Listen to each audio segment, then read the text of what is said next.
Hello friends, welcome to சமையல் புதிதும். இன்றைக்கி நம்ம வீடியோவில் பார்க்க போகிற ரெசிபி ரொம்ப சுவையாகவும் சத்தாகவும் செய்யக்கூடிய ஸ்நாக்ஸ் ரெசிபி பார்க்க போகிறோம். இந்த முறையில் நீங்கள் குழந்தைங்களுக்கு ஸ்நாக்ஸ் செய்து கொடுங்க, ஒன்று கூட மிச்சம் வைக்காமல் காலி பண்ணிவிடுவாங்க, ரொம்ப விரும்பியும் சாப்பிடுவாங்க. இந்த ஸ்நாக்ஸ் வீடியோவை முழுமையாக பார்த்துட்டு இதே முறையில் இதே அளவுகளோடு நீங்கள் செய்து பார்த்துட்டு எப்படி வந்துச்சுன்னு உங்களுடைய கருத்துக்களை ஷேர் பண்ணுங்கள். இந்த வீடியோ உங்களுக்கு பிடித்திருந்தால் லைக் பண்ணுங்கள், ஷேர் பண்ணுங்கள். நம்ம சேனலை இப்போ தான் நீங்கள் புதுசாக பார்க்குறீங்கன்னா சப்ஸ்கிரைப் செய்து கொள்ளுங்கள். கூடவே பெல் ஐக்கானை கிளிக் பண்ணி வச்சுக்கிங்க, அதில் ஆல் என்ற ஆப்ஷன் வரும், அதையும் கிளிக் பண்ணி வச்சுக்கிங்க. அப்போ தான் நான் போடக்கூடிய புது வீடியோக்கள் உங்களுக்கு உடனுக்குடன் அப்டேட் ஆகும். இந்த வீடியோவை ஸ்கிப் பண்ணாமல் முழுமையாக பாருங்கள். இப்போ வாங்க இந்த சத்து மிகுந்த ஸ்நாக்ஸ் ரெசிபியை எப்படி செய்யறதுன்னு பார்க்கலாம்.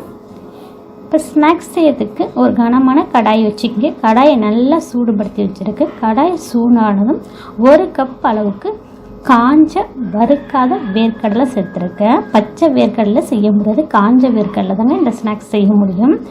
வேர்க்கடலையை அடுப்பை மிதமான தீயிலே வச்சுட்டு ஒரு 3-4 நிமிஷத்துக்கு நல்லா செவந்து வர அளவுக்கு வறுத்து எடுத்துக்கலாம். இப்போ வேர்க்கடலை நல்லா வறுப்பட்டுருச்சு. இது ஒரு தனியாக ஒரு பிளேட்டுக்கு மாற்றி ஆற வச்சுக்கலாம். அதே கடாயில் 1 கப் வேர்க்கடலை எடுத்த பார்த்தீங்களா, அதே கப்பால் 2 கப் அளவுக்கு அவல் சேர்க்குறேன். கெட்டி அவல், லேஸ் அவல் எது வேணாலும் சேர்த்துக்கங்க. அதேமாதிரி நான் வெள்ளை அவல் சேர்த்துருக்கேன். நீங்கள் கார அவல் இருந்தால் கூட சேர்த்துக்கிங்க, இன்னும் சுவை கூடுதலாக இருக்குங்க. அவல் 2 கப் சேர்த்து அடுப்பை லோ ஃப்ளேம்லேயே வச்சுட்டு ஒரு 2 நிமிஷம் போல் அவல் கலர் மாறாமல் மொடப்பு தன்மை வர அளவுக்கு வறுத்துக்கலாம். கைகளால் எடுத்து உடச்சி பார்த்தீங்கன்னா முடன்னு உடையும். இந்த மாதிரி பக்குவம் வந்து தனியாக ஒரு பிளேட்டுக்கு மாற்றி ஆற வச்சுக்கலாம். இப்போ அதே கடாயில் 1 கப் அளவுக்கு தேங்காய் துருவல் சேர்க்குறேன். தேங்காய் துருவலை நல்லா ட்ரையாக வறுத்து எடுத்துக்கோங்க. நல்லா வறுத்துட்டு சேர்த்து இந்த ஸ்நாக்ஸ் செய்யும் போது சீக்கிரம் கெட்டு போகாதுங்க. அதனால் தேங்காயினுடைய ஈரப்பதத்தெல்லாம் நல்லா ஒரு 3 நிமிஷம் போல் அடுப்பை சிம்மில் வச்சுட்டு வறுத்து எடுத்துக்கலாம். இப்போ தேங்காய் பார்த்திங்கன்னா நல்லா வறுப்பட்டுருச்சு. தனியாக ஒரு பிளேட்டுக்கு மாற்றி ஆற வச்சுக்கலாம். இப்போ வேர்க்கடலையுடைய தோலை நீக்கிட்டு மிக்ஸி ஜாரில் சேர்த்து 2-3 பல்ஸ் கொடுத்து பொடியாக அரைச்சிட்டு வந்திருக்கோம். ரொம்ப நைஸாக திரிக்கக்கூடாது, கொஞ்சம் குறைப்பாக அரைச்சிக்கிங்க, அப்போ தான் சுவை கூடுதலாக இருக்கும் ஸ்நாக்ஸு. இப்போ அதே மிக்ஸி ஜாரில் வறுத்து வச்ச அவலும் தேங்காய் துருவலும் 2 ஏலக்காவும் சேர்த்து பல்ஸ் மூடில் விட்டு கொஞ்சம் குறைப்பாக ரவை பக்குவத்துக்கு அரைச்சிட்டு வந்திருக்கேன். இப்போ அரைச்சிட்டு வந்ததை வேர்க்கடலையோடு சேர்த்துருக்கேன். தேங்காவும் அவளும் அரைச்சிட்டு வந்ததை இப்போ சேர்த்துருக்கேங்க. இப்போ இது இருக்கட்டும். வெள்ளைப்பாகு ரெடி பண்ணிக்கலாம். கடாயில் நம்ம எந்த கப்பில் வேர்க்கடலை எடுத்தோமோ அதே கப்பால் 1.5 கப் அளவுக்கு நாட்டு சக்கரை சேர்த்துருக்கேன். நாட்டு சக்கரை, வெல்லம் எது வேணாலும் சேர்த்துக்குங்க. இப்போ அதே கப்பால் 1 கப் அளவுக்கு தண்ணி சேர்த்துருக்கேன். எல்லா பொருட்களும் ஒரே கப்பால் அளவு எடுத்துக்குங்க. தண்ணி சேர்த்து சர்க்கரையை நல்லா கரைச்சி எடுத்துக்கலாம். கம்பி பதெல்லாம் வரணும் அவசியம் கிடையாதுங்க. சர்க்கரை வந்து கரைஞ்சி வந்தால் போதும். அதில் இருக்க கல், மண், தூசியெல்லாம் ஃபில்ட்ரு பண்ணி எடுத்துக்கலாங்க. வடிகட்டிட்டு அதே கடாயில் சேர்த்துருக்கு. நல்லா வெள்ளை கரைசல் கொதிக்குது பார்த்தீங்களா. இந்த டைமில் நம்ம அரைச்சி வச்ச அவல், வேர்க்கடலை, தேங்காய் இது எல்லாத்தையும் சேர்த்துக்கலாங்க. சேர்த்துட்டு அடுப்பை லோ ஃப்ளேம்லேயே வச்சுட்டு நல்லா கலந்து கொடுத்துக்குங்க. நல்லா இந்த ஸ்வீட் வந்து நல்லா திரண்டு வரணும். அதில் இருக்க ஈரப்பதெல்லாம் போயிட்டு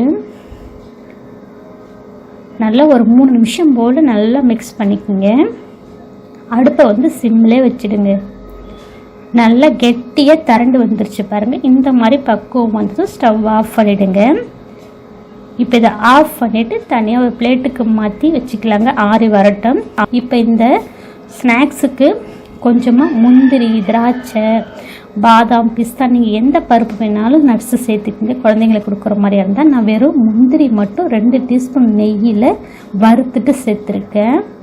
முந்திரியை இந்த ஸ்வீட்டோடு சேர்த்து நல்லா மிக்ஸ் பண்ணிவிட்டு கைகளால் உருண்டை பிடிச்சி எடுத்துக்கலாங்க. உங்களுக்கு எந்த சைஸில் உருண்டைகள் வேணுமோ அதுக்கேற்ற மாதிரி பிடிச்சிக்கோங்க.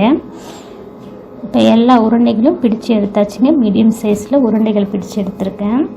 ரொம்ப ரொம்ப சத்து மிகுந்த இந்த ஸ்வீட் ரெசிபி ட்ரை பண்ணி பாருங்கள். குழந்தைங்களுக்கு டெய்லி ஒரு உருண்டை கொடுங்க. ரொம்ப சத்து மிகுந்த இந்த ஸ்நாக்ஸ் ரெசிபி நீங்கள் ட்ரை பண்ணி பாருங்கள்.